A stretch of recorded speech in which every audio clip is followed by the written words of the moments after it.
함경북도 청진, 성천강이 바다와 만나는 항구 마을에서 자란 18살 소년이 있었습니다.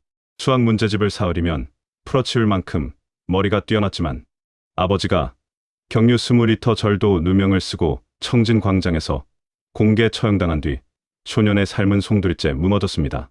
배급이 끊기고 대학에 문이 막혔으며 보위부 요원이 한 달에 2번씩 집에 들이닥쳐 감시하는 나날이 이어졌습니다. 그러자 소년은 절망 대신 아버지가 남긴 낡은 무선통신 교재를 꺼내 들었고 장마당에서 고물 라디오를 고쳐주며 모은 부품으로 석 달에 걸쳐 배를 직접 만들기 시작했습니다. 과연 이 소년은 무엇을 계획하고 있었던 걸까요? 지금부터 그 이야기를 들려드리겠습니다. 이 영상이 도움이 되셨다면 구독과 좋아요 부탁드립니다. 제가 18살 되던 해, 저는 혼자서 동해를 건넜습니다. 노도 없었습니다. 등대도 없었습니다. 나침반 하나, 별빛 하나, 그리고 머릿속에 빼곡히 계산해둔 숫자들만 있었습니다. 북한군 해안 순찰대의 무선통신 주파수를 역으로 분석해서 순찰대가 딱 자리를 비우는 그 17분의 틈을 노린 탈출이었습니다. 나중에 이 이야기를 들은 국정원 요원이 한참 동안 말을 잊지 못했다고 하더군요. 그런데 말이죠, 여러분. 저는 원래 그냥 평범한 청진 소년이었습니다.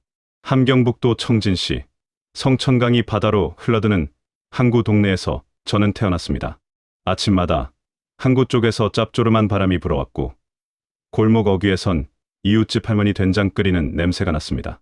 명절이면 누가 먼저랄 것 없이 떡을 나눠 먹고 겨울이면 다들 모여 김장을 했지요. 그 시절 우리 동네는 어르신들이 기억하시는 고향 마을처럼 가난해도 정이 넘쳤습니다. 학교에서 저는 조금 별난 아이였습니다. 수학 문제집은 사흘이면 다 풀었고 선생님도 못 푸는 문제를 칠판에 나가 풀었습니다. 친구들은 저를 기계 준혁이라고 불렀어요. 고장난 라디오, 삐걱거리는 자전거, 뭐든 제 손에 들어오면 금방 고쳐졌거든요. 왜 작동하는지, 왜 멈추는지 그 원리를 이해하는 게 밥 먹는 것보다 즐거웠습니다. 아버지는 수산사업소 어선의 기관을 다루는 분이셨어요. 학력은 짧으셨지만 기계 다루는 솜씨는 청진 항구에서 알아뒀습니다. 저녁마다 작업복 그대로 들어오셔서 밥을 드셨는데 그 손에 박힌 기름때를 보며 저는 막연하게 생각했지요. 나는 공부를 잘하니까 다른 길을 갈 수 있겠지. 그 생각이 얼마나 순진했는지 그땐 몰랐습니다. 15살 되던 해였습니다. 같은 반 친구 철민이가 평양 김일성종합대학에 간다는 소식이 들렸어요. 저보다 수학도 못하고 과학도 못하는 친구였습니다. 딱 하나 다른 점이 있다면 아버지가 당 간부라는 것뿐이었지요. 그날 집으로 돌아오는 길, 처음으로 발걸음이 무거웠습니다. 배급은 그해 겨울부터 줄기 시작했습니다. 한 달에 쌀 15kg이 오던 게 10kg이 되고 나중엔 옥수수 가루로 바뀌었어요. 장마당이라고 여러분으로 치면 재래시장 같은 곳인데 쌀 1kg에 북한 돈 4,000원이 넘었습니다. 한 달 월급이 2,000원도 안 되던 시절이었어요. 어머니는 진작 돌아가셨고 아버지와 저 단둘이었습니다. 저는 동네 장마당에서 고장난 기계를 고쳐주고 받은 옥수수로 밥을 지었습니다. 그래도 그때까지는 아직 이 체제를 의심하지 않았습니다. 힘들지만 다들 이렇게 사는 거라고, 우리만 이런 게 아니라고 스스로를 다독였습니다. 그게 제가 아는 세상의 전부였으니까요. 하지만 세상은 곧 저에게 전혀 다른 얼굴을 보여줬습니다. 그것도 아주 잔인하게. 그날은 2006년 11월, 첫눈이 내리던 날이었습니다. 수산사업소 창고에서 연료가 없어졌다는 신고가 들어왔습니다. 양은 얼마 되지도 않았어요. 경유 20리터. 우리 돈으로 치면 몇만 원어치도 안 되는 양이었습니다. 그런데 보위부는 그 죄를 아버지한테 뒤집어 씌웠습니다. 아버지가 평소에 간부들 눈밖에 나 있었거든요. 쓸만한 사람을 제거하고 창고를 직접 관리하려던 누군가의 계획이었다는 걸 저는 한참 뒤에 알았습니다. 재판은 사흘 만에 끝났습니다. 아버지는 아무것도 해명할 수 없었어요. 공개 처형은 청진 시내 광장에서 열렸습니다. 주민동원령이 내려졌고 저도 학교 선생님한테 이끌려 그 자리에 나가야 했습니다. 영하 15도의 추위였어요. 군중 속에 서서 저는 눈을 감으려다 선생님한테 눈을 뜨라고 어깨를 잡혔습니다. 이건 봐야 한다고 했어요. 그래서 저는 봤습니다. 아버지가 묶여서 끌려 나오는 걸 똑똑히 봤습니다. 총성이 울렸습니다. 여러분, 저는 그 순간 울지도 않았습니다. 너무 놀라면 눈물도 안 나온다는 걸 그날 처음 알았어요. 발이 땅에 붙어버린 것처럼 꼼짝도 할 수 없었습니다. 옆에 있던 아주머니 한 분이 제 손을 슬며시 잡아뒀어요. 아무 말도 없이. 그 손의 온기가 그날 제가 느낀 유일한 온기였습니다. 집에 돌아와 방 한구석에 앉아 있는데 머릿속에서 이상한 소리가 들렸습니다. 이게 맞는 세상인가? 처음으로 든 생각이었습니다. 그리고 그 생각은 다시는 사라지지 않았습니다. 연좌제는 바로 시작됐습니다. 다음 날부터 우리 집 배급이 끊겼습니다. 학교에서는 선생님이 저를 교무실로 불러 앞으로 대학 진학은 어렵다고 했어요. 이유는 딱 하나였습니다. 아버지가 처형된 집안이라는 것. 저는 16살에 아무 잘못도 하지 않고 모든 길이 막혀버렸습니다. 하지만 길이 막히면 뚫으면 됩니다. 저는 그때부터 아버지가 쓰던 낡은 무선통신 교재를 꺼내 읽기 시작했습니다. 불순분자 가족. 그게 저한테 붙은 딱지였습니다. 어르신들 중에 일제시대 때 요시차린이라는 말 들어보신 분들 계시죠? 북한에서 불순분자 가족이란 게 딱 그겁니다. 동네 사람들이 눈에 띄게 멀리하기 시작했어요. 어제까지 떡도 나눠주던 이웃집 아줌마가 제가 골목에 나타나면 얼른 문을 닫았습니다. 어릴 때부터 같이 놀던 친구들도 학교에서 저한테 말을 안 걸었어요. 안 거는 게 아니라 못 거는 거였겠죠. 자기 가족한테 불똥이 튈까봐. 배고픔은 생각보다 빨리 왔습니다. 아침에 눈을 뜨면 제일 먼저 드는 생각이 오늘 뭘 먹을까였어요. 쌀은 이미 없어진 지 오래였고 옥수수 가루도 바닥이 났습니다. 저는 장마당으로 나가 고장난 물건들을 고쳐주고 옥수수 한 줌, 소금 한 숟갈을 받아왔습니다. 그게 하루 식량이었어요. 어르신들, 6.25 직후 힘드셨던 시절 기억하시죠? 그 시절 이야기를 들으며 자란 저한테 그 시절이 그냥 현실이었습니다. 그나마 살 수 있었던 건 손재주 덕분이었습니다. 라디오가 고장나면 제가 고쳤고 발전기가 말썽이면 제가 봤습니다. 장마당 상인 아저씨가 몰래 쌀을 쥐어줄 때도 있었어요. 네 아버지가 내 배 엔진 고쳐줬다며. 그 은혜가 제 목숨을 이어줬습니다.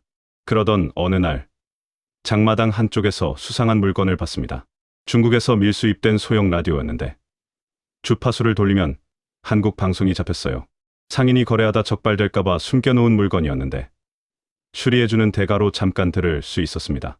라디오에서 흘러나온 목소리가 말했습니다. 서울 시내 기온은 영상 5도입니다. 날씨 예보였어요. 딱 그 한마디였는데 저는 그 자리에서 한동안 멍하니 있었습니다.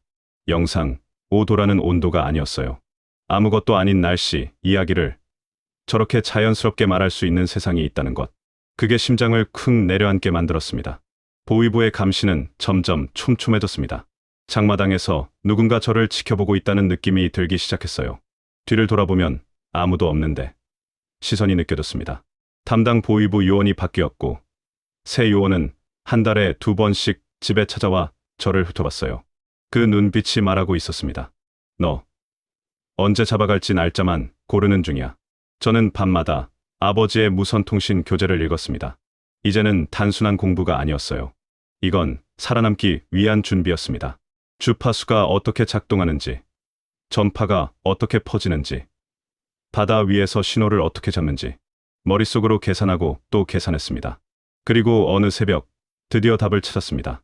체포 통보는 이웃 할아버지한테서 들었습니다. 장마당에서 작은 수리 가게를 하시던 분이었는데 저한테 몰래 귀띔해 주셨어요. 보위부 요원이 술자리에서 떠드는 걸 들으셨다고 했습니다. 이틀 후에 그 애 잡으러 간다고. 제목은 이미 만들어놨다고. 이틀이었습니다. 저는 그날 밤 집에 돌아와 방 한가운데 앉았습니다. 가진 게 뭔지 세어봤어요. 돈은 북한 돈으로 15,000원. 우리 돈으로 치면 몇백 원도 안 됩니다. 옷은 입은 것뿐이었고 먹을 것은 옥수수 가루 한 줌이었습니다. 돌아갈 가족도 부탁할 사람도 없었습니다. 하지만 머릿속엔 지도가 있었습니다. 저는 그때까지 몇 달을 준비해왔습니다. 낡은 트랜지스터 라디오로 군 무선통신 주파수를 하나씩 짚어가며 해안 순찰대가 언제 어디를 도는지 패턴을 분석했어요. 순찰대는 밤 10시, 새벽 1시, 새벽 4시, 세 차례 해안선을 돌았습니다. 그리고 새벽 2시 10분에서 2시 27분 사이 딱 17분 동안 청진 북쪽 해안 구역에 아무도 없다는 걸 알아냈습니다. 17분. 그 안에 해안선을 벗어나야 했습니다. 폐허선 부품은 석 달 전부터 조금씩 모아뒀습니다. 장마당 구석에 버려진 엔진 부품, 녹슨 프로펠러 샤프트, 연료 호스. 제가 고쳐준 기계값 대신 받은 것들이었어요. 창고에 숨겨뒀던 부품들을 밤에 몰래 해안가 바위 뒤로 옮겼습니다. 어르신들, 젊었을 때 뭔가에 필사적으로 매달린 적 있으셨나요? 그때 저한테 그랬습니다. 두렵지도 않았어요. 이미 죽을 각오를 했으니까요. 출발 전날 밤, 아버지 사진 앞에 잠깐 앉았습니다. 아버지한테 차마 말을 못하겠더군요. 그냥 오래 바라봤습니다. 그 낡은 흑백 사진 속에서 아버지는 어선 앞에 서서 웃고 있었어요. 항구를 배경으로, 바다를 배경으로. 저도 이제 바다로 갑니다, 아버지. 그렇게 중얼거리고 집을 나섰습니다. 뒤는 돌아보지 않았습니다. 돌아보면 못 갈 것 같았거든요. 새벽 2시 정각이었습니다. 저는 바위 뒤에 웅크린 채 손목 시계를 봤습니다. 아버지가 쓰던 낡은 시계였어요. 초침이 가는 소리가 이상하게 크게 들렸습니다. 아니, 그 소리가 크게 들린 게 아니라 세상의 모든 소리가 다 사라진 것 같았습니다. 파도 소리도, 바람 소리도, 제 심장 소리도. 2시 10분. 순찰대 무전기 주파수에서 교신음이 멈췄습니다. 패턴대로라면 지금부터 17분. 이 구역은 비어 있습니다. 저는 일어섰습니다. 엔진은 직접 조립한 것이었어요. 폐어선에서 떼어낸 20마력짜리 소형 엔진이었는데 석 달 동안 밤마다 들여다보며 손본 물건이었습니다. 소음을 줄이려고 배기관에 헝겊을 감았고 불빛이 새어나가지 않도록 선체 틈을 막았습니다. 배라고 하기엔 민망한 그냥 판자 몇 개 붙인 거였어요. 그런데 제가 계산한 대로라면 이걸로 충분했습니다. 바다로 밀어넣는 순간 냉기가 발목을 치고 올라왔습니다. 동해는 11월에 정말 차가워요. 어르신들도 겨울 바다는 아시잖아요. 살을 베는 것 같은 그 차가움이 말이죠. 저는 이를 악물고 배에 올라탔습니다. 엔진 시동을 걸었습니다. 툭, 툭, 툭. 3번 만에 걸렸습니다. 제 계산이 틀리지 않았습니다. 낮은 진동과 함께 배가 서서히 움직이기 시작했어요. 해안선이 멀어졌습니다. 뒤를 돌아보지 않겠다고 했는데 그 순간만은 돌아봤습니다. 청진의 불빛이 보였어요. 항구의 희미한 조명, 어두운 산 능선, 그리고 제가 18해를 살아온 동네. 눈물이 날 것 같았는데 이상하게도 나지 않았어요. 2시 24분이었습니다. 17분 안에 저는 북한 해안선을 벗어났습니다. 그런데 여러분, 문제는 그 다음이었습니다. 탈출하고 나니 망망대해가 펼쳐졌습니다. 엔진이 멈춘 건 출발한 지 6시간 만이었습니다. 연료 계산을 조금 틀렸습니다. 파도가 예상보다 높았거든요. 동해는 잔잔해 보여도 속은 달랐어요. 파도에 밀리고 저항을 받으면서 연료가 더 빨리 소모됐습니다. 엔진이 한 번 꺼지고 예비 연료로 재시동했지만 그마저도 1시간을 못 버텼습니다. 그리고 완전히 멈췄습니다. 사방이 바다였습니다. 육지는 이미 안 보였고 하늘과 물 사이에 제 작은 판잣배 하나만 있었어요. 첫날 아침 해가 떠오를 때 저는 배 바닥에 누워 하늘을 봤습니다. 구름 한 점 없는 파란 하늘이었어요. 무섭지 않았냐고요? 무서웠습니다. 너무 무서워서 오히려 웃음이 나왔어요. 여기서 죽으면 북한도 아니고 한국도 아닌 동해 한복판에서 죽는구나 싶어서요. 첫날은 버틸만 했습니다. 노를 대신할 판자로 조금씩 저어가며 별자리를 보며 남쪽 방향을 잡았어요. 아버지가 어릴 때 바다에서 길 잃으면 북두 칠성 찾아서 남쪽으로 가면 된다고 가르쳐 주셨거든요. 그 말 하나가 살았습니다. 둘째 날 물이 떨어졌습니다. 갈증이 무서운 줄 그때 알았어요. 처음엔 입이 마르다가 나중엔 목이 타고 그 다음엔 머리가 아프고 마지막엔 보이는 것들이 흔들렸습니다. 파도 위에 아버지 얼굴이 보이는 것 같았어요. 어머니 목소리가 들리는 것 같기도 했고요. 어르신들, 그게 환각이라는 걸 알면서도 멈출 수가 없었어요. 아버지가 저한테 손짓하는 것 같아서 저는 손을 내밀었습니다. 파도만 손에 잡혔지요. 셋째 날 새벽, 저는 배 바닥에 쓰러졌습니다. 일어날 힘이 없었어요. 입술이 터졌고 손발은 감각이 없었습니다. 하늘을 보며 생각했어요. 아버지, 저 여기서 끝나는 건가요? 거기서 기다리세요. 나도 곧 갑니다. 그런데 그 순간이었습니다. 멀리서 엔진 소리가 들렸어요.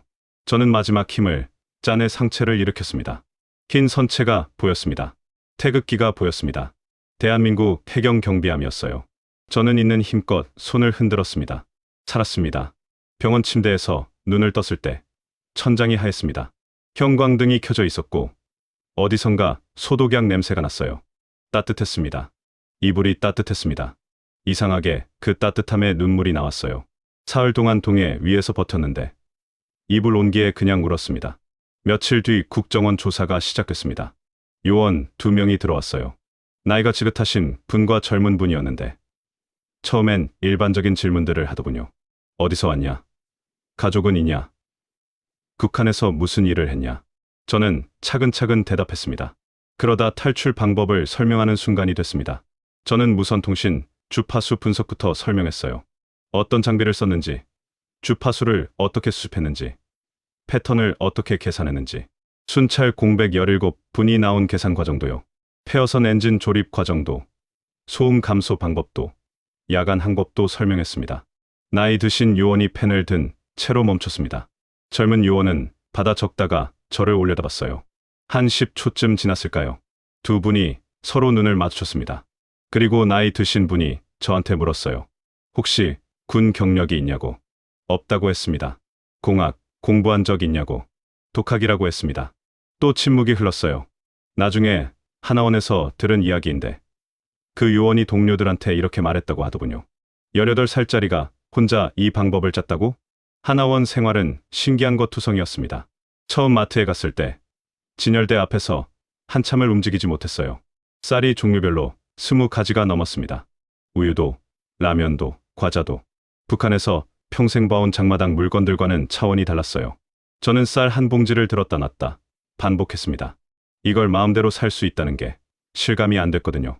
검정고시는 석 달 준비해서 한 번에 붙었습니다. 수능은 그해 바로 봤어요. 수학, 물리는 자신 있었습니다. 국어는 좀 버거웠지만 결과는 항공우주공학과에 입학할 수 있는 점수였습니다. 청진 항구 소년이 드디어 대학생이 됐습니다. 대학 첫 수업 날, 저는 제일 앞자리에 앉았습니다. 교수님이 들어오시더니 첫 문장이 이거였어요. 항공우주공학은 포기하는 사람이 절반입니다. 저는 속으로 웃었습니다. 포기. 그 단어가 저한테는 좀 낯설었거든요. 대학은 매일이 충격이었습니다. 도서관에 교재가 넘쳐났어요. 원하면 얼마든지 빌릴 수 있었습니다. 인터넷에선 세계 최고 대학 강의를 무료로 볼 수 있었고요. 북한에서는 허가받은 교재만 봐야 했는데 여기선 어떤 책이든 읽을 수 있었어요. 저는 매일 밤 자정을 넘겨 공부했습니다.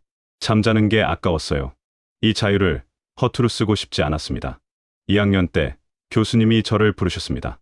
논문 세미나에서 제가 발표한 소형 추진체 설계안을 보시고 나서였어요. 이걸 혼자 만들었냐고 하셨습니다. 그렇다고 했습니다. 어떻게 이런 생각을 했냐고. 저는 잠깐 망설이다 대답했어요. 바다에서 방향 잡는 법을 생각하다가 나왔다고요. 교수님이 한참 저를 보시더니 너 정말 어디서 왔냐고 하셨어요. 북한 청진이요. 라고 했더니 웃으셨습니다. 아, 그래서 이렇구나 하시면서요. 4학년이 됐을 때 저는 항공우주 관련 연구소에 인턴으로 들어갔습니다. 솔직히 처음엔 쉽지 않았어요. 북한 출신이라는 게 알려지면 이상하게 보는 사람들이 있었거든요. 회의 시간에 제가 발언하면 가볍게 넘기는 선배도 있었고 뒤에서 수근거리는 소리가 들리기도 했습니다. 그냥 2배로 잘하면 되는 일이었습니다. 취업 3년 차에 특허를 냈습니다. 소형 위성 추진 시스템 관련 기술이었는데 제가 대학원 때부터 혼자 갈고 닦던 아이디어였어요. 연구소 동료들이 처음엔 반신반의했습니다. 북한에서 온 친구가 뭘 만들었다고. 심사 결과가 나오던 날, 팀 단톡방이 조용해졌습니다. 특허가 등록됐거든요. 그날 이후로 선배들이 저한테 먼저 말을 걸기 시작했습니다. 4년을 다니면서 저는 깨달았어요. 대기업, 연구소는 안전하지만 느렸습니다. 제가 생각하는 속도의 절반도 못 따라왔어요. 그래서 나왔습니다. 주변에서 다들 말렸어요. 안정적인 직장을 왜 버리냐고. 북한 출신이 한국에서 창업하면 투자도 못 받는다고. 연고도 없고 학벌도 없다고. 저는 그 말들을 메모해뒀습니다. 나중에 하나씩 틀렸다는 걸 보여주려고요. 창업 첫 해는 반지하 작업실에서 시작했습니다. 직원은 저 포함 셋이었고 냉난방도 제대로 안 됐어요. 그런데 이상하게 행복했습니다. 북한에서 배급 끊기고 장마당에서 기계 고치던 때보다는 훨씬 나았거든요. 그리고 뭔가 만들어가는 게 눈에 보였어요. 투자 유치 미팅을 12번 나갔습니다. 11번 거절당했어요. 12번째 미팅에서 투자사 대표가 마지막에 물었습니다. 실패하면 어쩔 거냐고. 저는 대답했어요. 동해 한복판에서 사흘을 버텼는데 사업 실패쯤은 버틸 수 있습니다. 그 대표가 잠시 저를 보더니 웃으면서 말했어요. 됐습니다. 투자하겠습니다. 창업 3년 만에 직원 50명이 됐습니다. 청진 한국 소년이 회사 대표가 됐습니다. 작년 가을, 저는 도쿄에서 열린 국제항공우주학회에 섰습니다. 발표장에 사람이 가득했어요. 일본, 미국, 유럽에서 온 연구자들이 앞자리부터 뒷자리까지 앉아 있었습니다. 저는 단상에 올라 마이크 앞에 섰을 때 딱 한 가지 생각을 했어요. 18살의 동해를 건너던 밤, 저는 별을 보며 방향을 잡았습니다. 그 별이 저를 여기까지 이끌어줬습니다. 발표가 끝나고 미국 항공우주국, 그러니까 나사 연구원이 저한테 명함을 줬습니다. 나중에 협력하고 싶다고요. 저는 그 명함을 받아들고 잠깐 눈을 감았습니다. 아버지, 보이세요? 요즘 저는 한 달에 한 번씩 탈북자 정착 지원 모임에 나갑니다. 처음 한국에 왔을 때 혼자였던 것처럼 새로 오신 분들도 모든 게 낯설잖아요. 저는 그분들한테 제 이야기를 해줍니다. 처음 마트에서 쌀 앞에서 멍하니 있었던 이야기, 검정고시 공부하면서 밤새 편의점, 불빛 아래 앉아있던 이야기, 투자 11번 거절당하고도 12번째 나갔던 이야기. 그러면 다들 웃어요. 그리고 조금씩 용기를 내는 게 보입니다. 북에 두고 온 이웃들이 보고 싶습니다. 저한테 옥수수 한 줌 쥐어주던 장마당 아저씨, 추운 날 손 잡아주시던 그 아주머니, 체포 소식 귀띔해주시던 할아버지, 그분들이 지금쯤 어디 계신지, 잘 계신지 모르겠습니다. 통일이 됐으면 좋겠습니다. 거창한 얘기가 아니에요. 그냥 청진 항구에 한 번 더 가고 싶습니다. 바닷바람 맡으며 그분들이랑 밥 한 끼 먹고 싶습니다. 어르신들도 그런 마음이실 거예요. 이산가족 상봉 소식 들을 때마다 눈물이 나시는 것처럼 저도 그렇습니다. 같은 말 쓰고, 같은 노래 알고, 같은 민족인데 언젠가는 됩니다. 제가 17분의 틈을 계산해서 바다를 건넌 것처럼 통일도 반드시 그 틈이 옵니다. 그때를 준비하는 사람이 많을수록 그 틈은 더 빨리 옵니다. 저는 오늘도 별을 봅니다. 청진에서 보던 그 별과 지금 제가 보는 별이 같은 별이라는 걸 알기 때문입니다. 감사합니다.